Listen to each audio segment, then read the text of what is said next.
Get ready to learn about TransZoom Mask. This plugin has two presets, and they both have the same controls. We'll use this preset to demonstrate. Since the controls mostly focus around the mask, we will begin with the pen control, which is accessed in the viewer. As we click on New Locations, we will create the points of our mask. And when we want to close the mask, we'll click on the original point to complete the shape. Once the shape is closed, we can go back in and drag points to adjust the shape to our liking.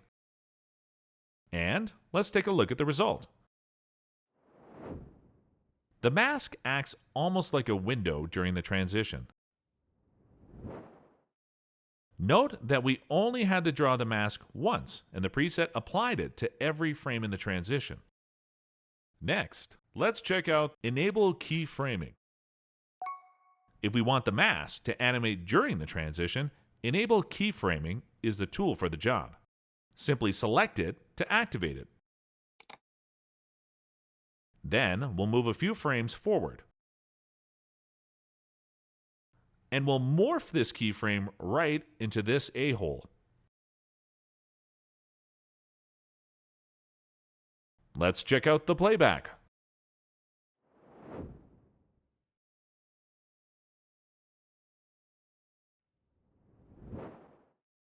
If we navigate through the frames, we can see how the mask morphs between shapes during the transition. Pretty cool. Next, let's look at Clear All Data. If we ever want to remove or redraw the mask, we can select the Clear All Data button. This window will appear in the center of the screen. Select OK to clear the data. Now we'll redraw our mask and keep it active for the remainder of the tutorial.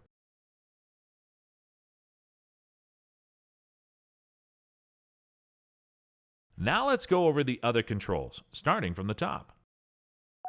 Edit mode lets us see changes to our transition as we edit. To activate it, click on this box.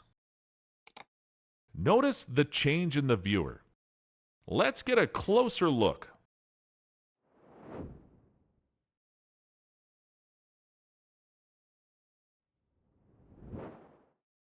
Let's get a better look at these on-screen features. We can see our color channel values on the top left. At the bottom, we'll see the current rotation of the transition. We'll see the transition preview in the center. On the left, we'll see the last frame of the first clip. And on the right, we'll see the first frame of the second clip. Now, we'll deselect it. To better demonstrate the next control, we'll navigate a few frames forward.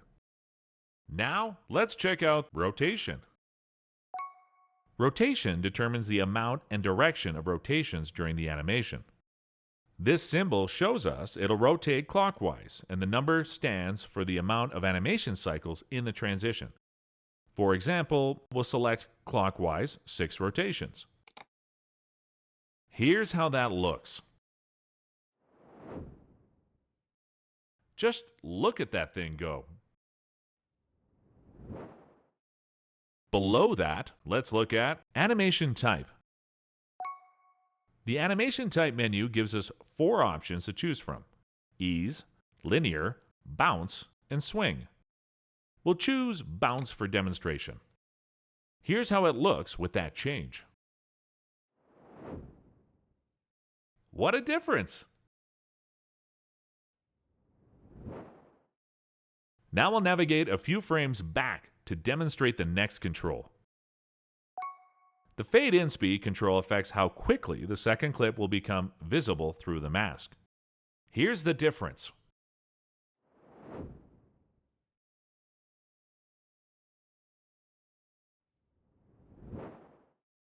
The next 2 controls allow us to soften the edge of the mask. The Softness control adjusts the fall-off of the mask during the transition. Right below that, we can adjust the Softness Radius control. The Softness Radius determines how far out the fall-off reaches. We'll increase it just a bit. And let's see how it looks with those changes. Interesting effect.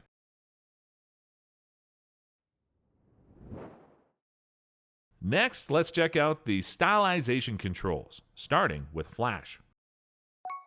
The flash control adjusts the brightness of the middle of the transition. Let's see the result. That flash is so eye-catching. Below that, let's look at the edge warp control. The edge warp control adjusts the distortion of the clips during the transition. Here's the result. How interesting. Next, let's take a look at blur amount. The blur amount control adjusts the fall off of both clips during the transition. And here's the difference. Wow, that blur really adds to the movement. And at the bottom, we'll see the color channel controls. The red channel control adjusts how much distortion will occur in the red values. The green channel control adjusts the amount of distortion in the green values. And the blue channel control determines how much distortion occurs in the blue values. Let's see a comparison. Feels different, doesn't it? Now that you're familiar with all these controls, we can't wait to see how you use this plugin.